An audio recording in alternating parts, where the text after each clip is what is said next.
Olá pessoal, bom dia, tudo bem com vocês? Bom, gente, vamos falar hoje sobre diversidade da vida microscópica.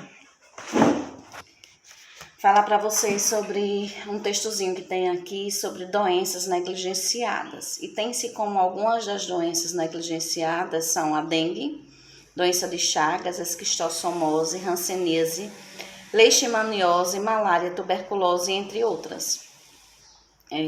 Mas segundo os dados da OMS, que é a Organização Mundial da Saúde, mais de 1 bilhão de pessoas estão infectadas com uma ou mais dessas doenças negligenciadas, o que representa 1/6 da população.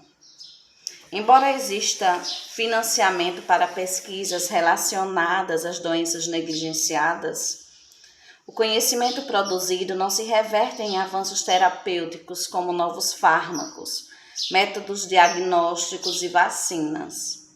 Uma das razões para esse quadro é o baixo interesse da indústria farmacêutica nesse tema, justificado pelo reduzido potencial de retorno lucrativo para a indústria, uma vez que a população atingida é de baixa renda e presente em sua maioria nos países em desenvolvimento. Então, por isso que elas não são estudadas, mas não é financiado os fármacos para curar, né, essas doenças, digamos assim.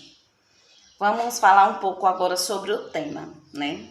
Como é o nome mesmo? Diversidade de vida microscópica. Então, isto implica dizer que vamos falar um pouco sobre seres microscópicos, né? Aí falei sobre algumas doenças, aí dentre elas falei sobre a doença de Chagas, não foi isso? Aí a doença de Chagas ela é causada por um protozoário e a tuberculose é causada por bactéria. Tanto protozoário quanto bactéria são seres microscópicos, ou seja, eles só podem ser vistos com o auxílio de um microscópio, porque eles são muito pequenos. Tanto os protozoários quanto as bactérias são seres unicelulares, ou seja, são formados por apenas uma única célula. A dengue ela é causada por um vírus. Os vírus têm estruturas que são mais simples do que as dos protozoários e bactérias. São desprovidos de células e podem ser vistos com o auxílio de um microscópio eletrônico. Lembrando que os vírus eles não estão incluídos nos grupos dos seres vivos porque não têm células. E uma das características, né, de um ser para que seja ser vivo é a existência de células, a presença de células. E os vírus eles têm atividades vitais, porém não têm célula. Precisa de uma outra célula para se reproduzir. Mas isso a gente vai falar posteriormente, né? Em outro capítulo. Agora vamos falar um pouco sobre os protozoários. Eles são seres unicelulares heterotróficos, ou seja, são formados por uma única célula e são heterotróficos porque eles não produzem seu próprio alimento. Eles precisam se alimentar de um outro organismo.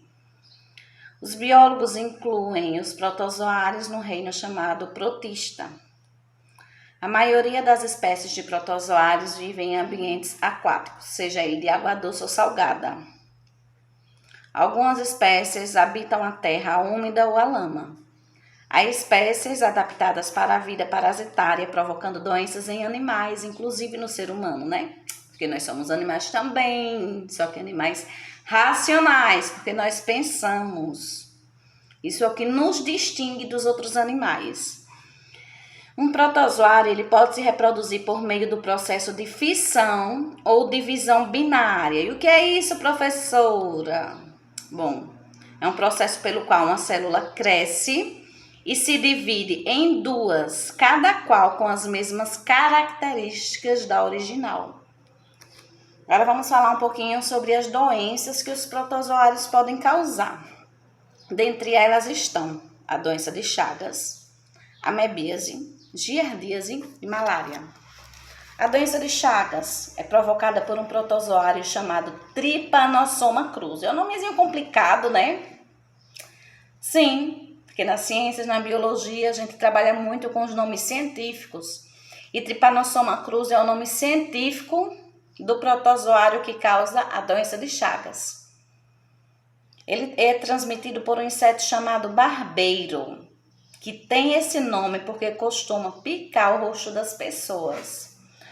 O protozoário que está presente nas fezes do inseto infectado por ele passa para o ser humano quando essas fezes entram em contato com o local da picada do inseto. O protozoário também pode ser adquirido quando uma pessoa consome alimentos que foram contaminados com barbeiros infectados pelo Trypanosoma cruzi. Uma vez dentro do organismo humano, gente, esse protozoário se instala no músculo do coração e pode trazer sérios danos ao órgão. Pode causar sérios danos ao coração. Temos que ter cuidado, né? A Entamoeba histolítica, né, que é um outro tipo de protozoário, ele pode estar presente na água ou em frutas e verduras. Daí a importância, gente, de lavar bem as frutas e as verduras que comemos cru, né? Fruta e verdura que a gente come com casca, a gente tem que lavar bem, muito bem, muito bem, muito bem, para não adquirirmos esses probleminhas, tá? Uma vez ingerido, age como parasita do intestino humano, causando lesões na sua parede.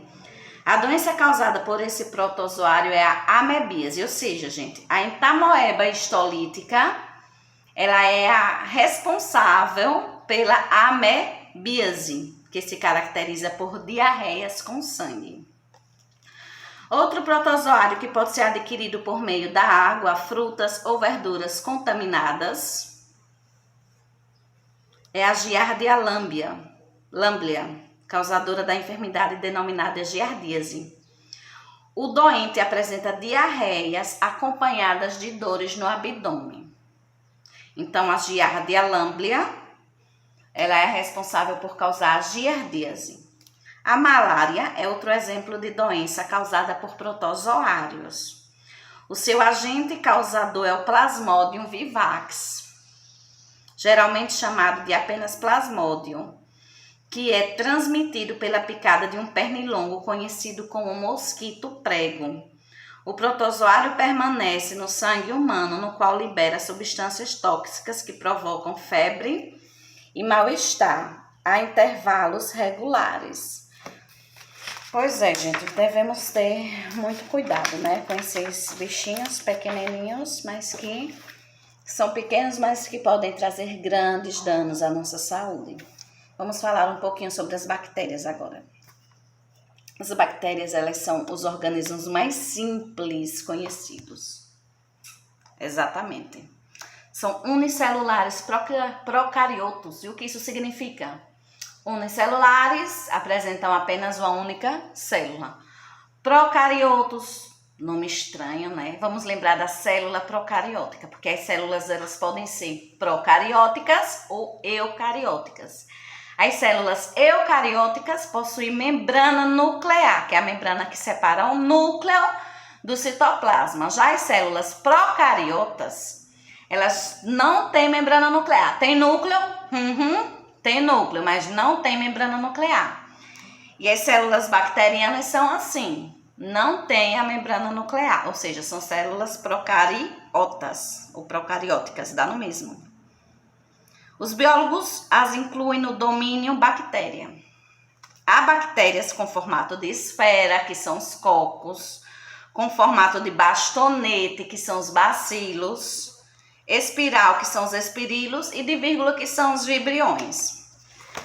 A maioria das bactérias são heterotróficas, ou seja, depende do alimento produzido por outros organismos.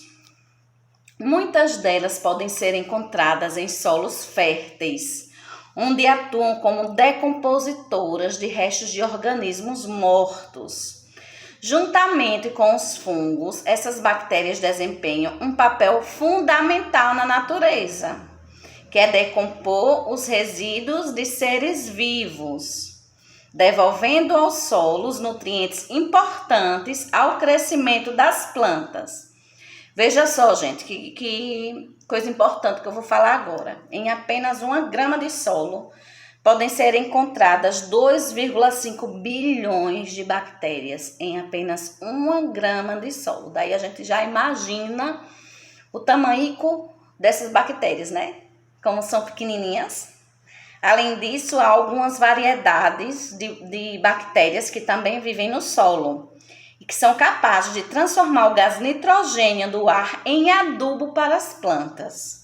Ao fazer isso, elas aumentam e muito a fertilidade do solo.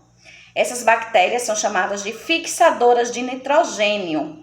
Frequentemente, elas vivem associadas à raiz de plantas fabáceas, né, que são as leguminosas, como o feijão e a soja. Vamos lá. Mas as bactérias também causam doenças. Sim, gente, elas causam, né? Elas exibem muitas adaptações diferentes que lhes permitem viver em condições muito variadas. Uma notável adaptação de certas bactérias é a capacidade de viver em associação com outros organismos. Algumas são encontradas, por exemplo, em nossa pele, na nossa boca, em nosso intestino e normalmente não nos causam mal.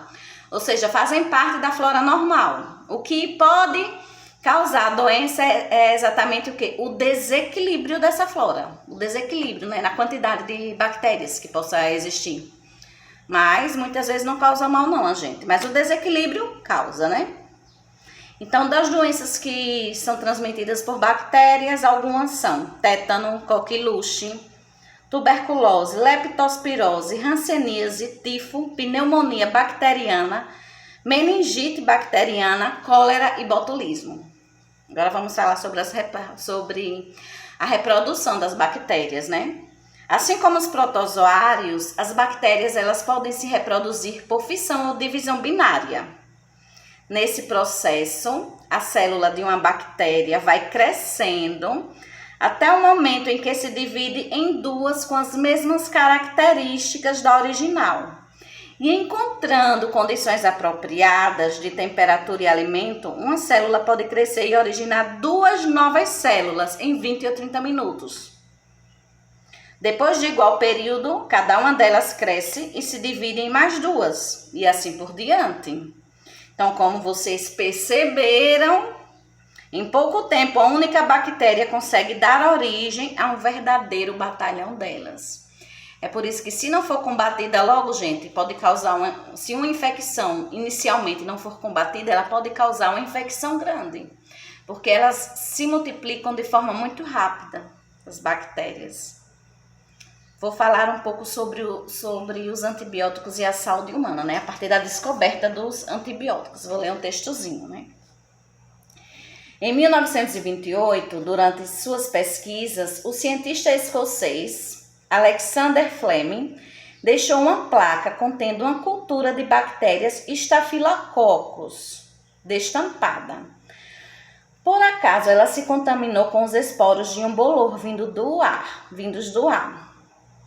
Fleming percebeu que as bactérias da cultura morriam nas proximidades da região em que o fungo cresceu. Atento a essa observação casual, ele estudou melhor a placa e concluiu que o fungo Penicillium notatum produzia uma substância capaz de matar as bactérias ao redor.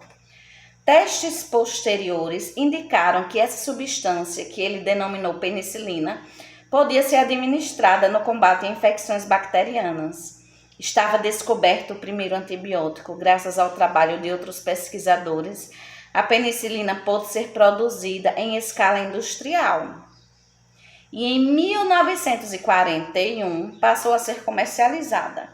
Então, Fleming recebeu o prêmio Nobel em 1945.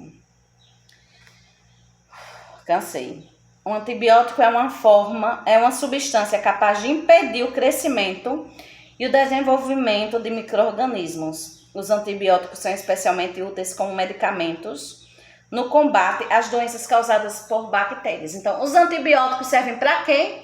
Para doenças causadas por bactérias. Então, um antibiótico, uma pergunta, né, que vocês podem ter essa dúvida. Um antibiótico, ele serve para qualquer doença bacteriana? Não, porque antigamente esse foi o primeiro a ser descoberto, né? A penicilina. Hoje em dia existem vários antibióticos. E ninguém pode tomar o antibiótico por conta própria. Eu tô com dor de garganta, tenho certeza que é bactéria. Vou lá na farmácia, compro e tomo. Não, você não é médico, não pode. tem que tomar só com a prescrição médica, porque pode trazer danos à saúde, tá certo? Responsabilidade, né, gente? Olha só, os antibióticos só devem ser tomados sob orientação médica. Seu uso pode acarretar efeitos colaterais, que são os efeitos não desejados.